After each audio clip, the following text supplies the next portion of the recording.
अद्विक और आराध्या के लिए अब वह पल आ चुका था जहां उनका प्यार खतरनाक मोड़ पर खड़ा था। अद्विक ने फैसला कर लिया था कि वह आराध्या को अपनी दुनिया से सुरक्षित रखेगा, लेकिन यह इतना आसान नहीं था। उसके दुश्मन हमेशा उसके हर कदम पर नजर रख रहे थे और अब आराध्या भी उनकी रडार पर आ चुकी थी। उस रात जब अद्विक और आराध्या ने अपने प्यार को एक नई दिशा देने का फैसला किया, तभी एक बड़ा तूफान आने वाला था। अद्विक को खबर मिली कि उसके सबसे बड़े दुश्मन विक्रम सिंह ने आराध्या को निशाना बनाने की तैयारी कर ली है। विक्रम अद्विक का पुराना दुश्मन था जो उसे हर मोर्चे पर हराने की कोशिश में जुटा हुआ था और अब उसे अद्विक की सबसे बड़ी कमजोरी आराध्या के बारे में पता चल गया था।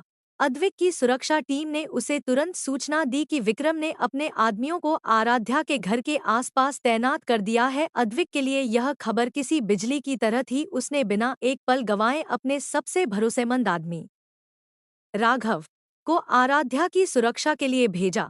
आराध्या को तुरंत यहाँ लाओ, अद्विक ने राघव से कहा। उसके साथ कोई भी गलती नहीं होनी चाहिए।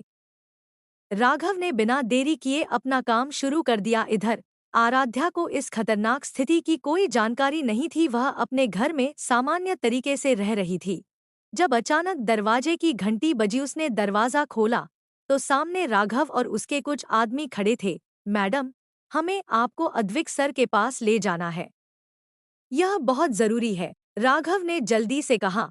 आराध्या थोड़ी हैरान हुई, लेकिन उसने तुरंत कुछ गलत होने का अंदाजा लगा लिया। क्या हुआ राघव भाई? अद्विक ने कुछ बताया नहीं। रखना था और विक्रम को उसके रास्ते से हटाना था। मैं विक्रम से खुद निपटूंगा, अद्विक ने अपनी टीम से कहा। अब वक्त आ गया है कि हम उसे खत्म करें। जब आराध्या अद्विक के पास पहुंची तो उसने उसे देखते ही एक राहत की सांस ली। अद्विक ने उसे अपने पास बुलाया और कहा, तुम अब यहाँ सुरक्षित हो, लेकिन तुम्हें यहाँ से कुछ वक्त के लिए दूर जाना होगा।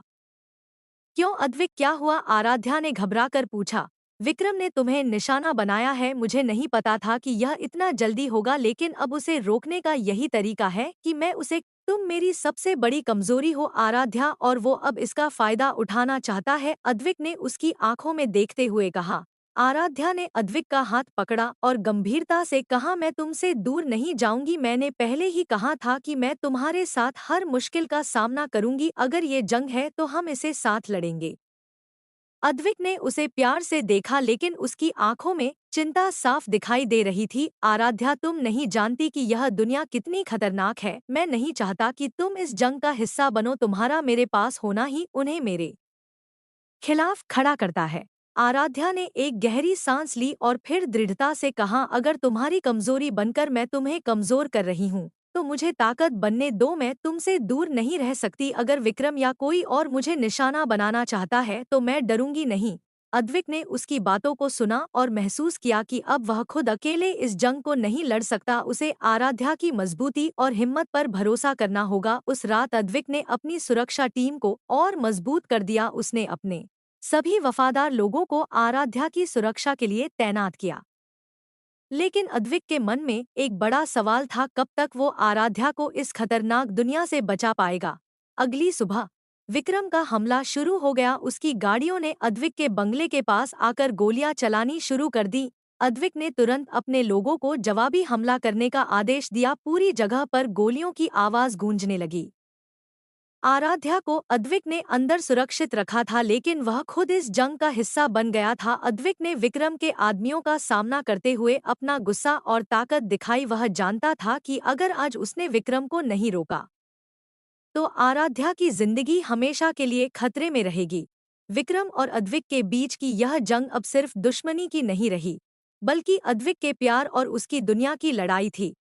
क्या अद्विक इस जंग को जीतकर अपने प्यार को सुरक्षित रख पाएगा, या फिर माफिया की इस जंग में प्यार की हार होगी?